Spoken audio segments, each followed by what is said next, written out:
Every once in a while you stumble upon a recipe where the amount of effort you put in is tiny, but the amount of delicious energy that comes out of it is exponentially wonderful. This is that recipe, and all you need are a few links of sausage, a sheet pan, and an oven set to 425. Let's get started. Step one of this delicious tray bake recipe is something that pairs classically with pork sausages, and that is mustard. We're gonna go with 2 tablespoons of the classic Dijon mustard.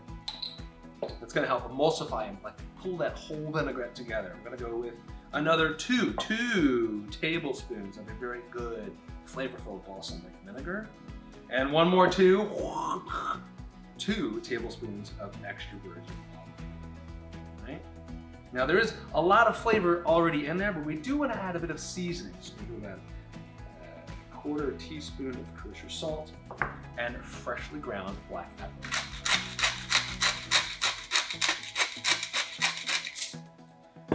It doesn't take a lot of whisking to bring this together, to emulsify it, because the mustard has a natural emulsifier in it. It becomes really, really thick, and then everything you fold into this vinaigrette is gonna have a lot of flavor. Vinaigrette, done, okay? Flavor like what? Well, classic pairing number 2 with pork is cabbage. I'm gonna need about 7 cups of this. Grab your knife, really thinly slice it, okay?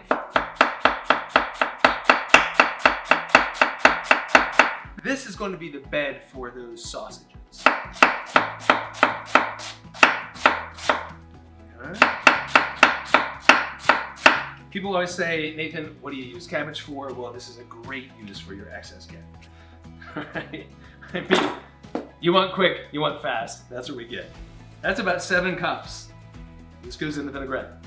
Classic pairing, number 3. There's so many numbers in this recipe. Fresh rosemary. I have 4 5-inch sprigs. You can give them a little bruise. Just kind of mush them up a little bit, and that gets the essential oils to the surface. That goes inside. Then a touch of onion. Instead of onion, we use a little bit of shallot. Right? Clean that up. 1 large shallot, it does go a very long way. And the purpose for the shallot, it brings a little bit of heat to this dish. Right? So I'm going to thinly slice it, just like this.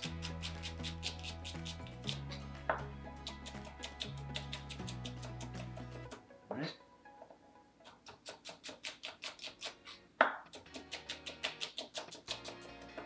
There we go. That goes in. Look at all this. So much flavor. Classic pairings. Don't need that whisk anymore. I'm just going to gently fold all of these ingredients together so that it's all covered with that lovely vinaigrette that we made earlier. If you're not afraid, that's what these hands are for, so let's really get down and dirty.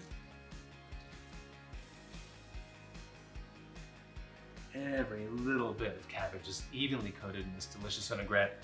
Yes, I have to wash my hands, but believe it or not, it's just about time to pop everything in the oven. So here we go. Let's make things a little easier for cleanup, shall we? I have the sheet tray. I lined it with foil.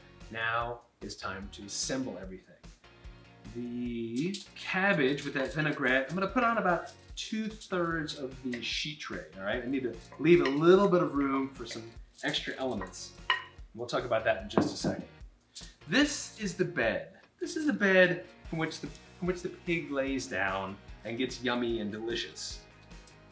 What are we talking about? We're talking about sausages, right? This is spicy Italian sausage. Each sausage I'm poking maybe 4 or 5 times.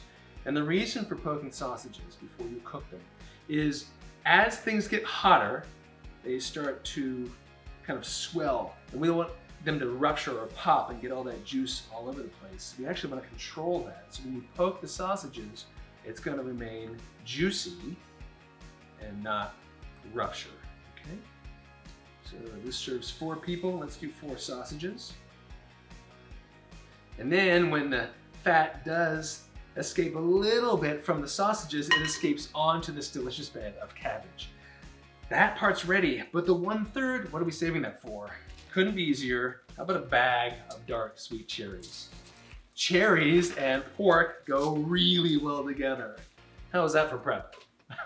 Open a bag and pop it on a sheet tray, okay? And the great thing about cooking cherries is that it starts to give up a little more of their liquids, and that concentrates the flavors. So it's almost like you have the cabbage and then the sausage with a cherry sauce, all on one easy to clean up sheet tray. So easy, right? The oven's preheated, 425.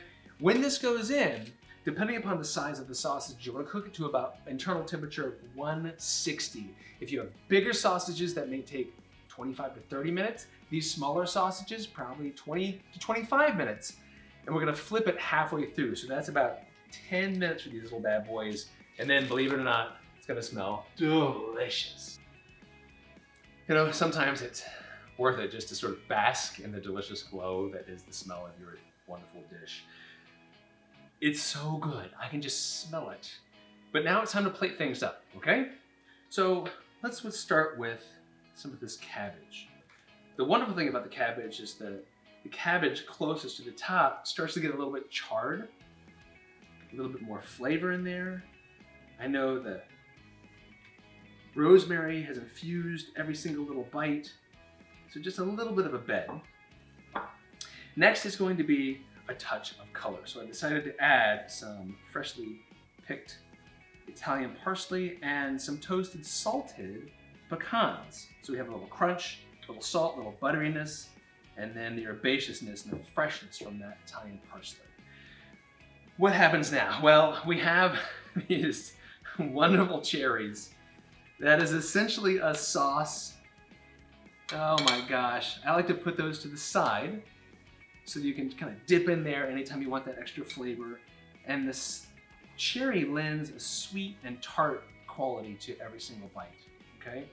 And then, as we all applaud, this is the star of the show. This is some spicy Italian sausage. If you don't like it spicy, use fennel sausage. Use really whatever you want.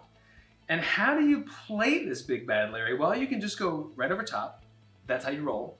You can also slice it up into, let's say, thirds. That'll be nice. And then we'll plate that up. Okay. If you're into a little bit more of a romantic, elegant evening. Right? I mean, that's an unbelievable amount of food and flavor all shoved into one tiny little sheet pan. Now is the tuck-in time. Oh man. You just want a little of everything on there. My brain's about to explode because this dish hits everything your brain wants. You have sweet, tart, umami, salty. It's like you have this herbaceousness. It's all there. It really makes eating just crazy exciting to have so much going on. I guarantee if you make this dish, this will become your favorite one-sheet wonder why you don't make this more often. It's just delicious.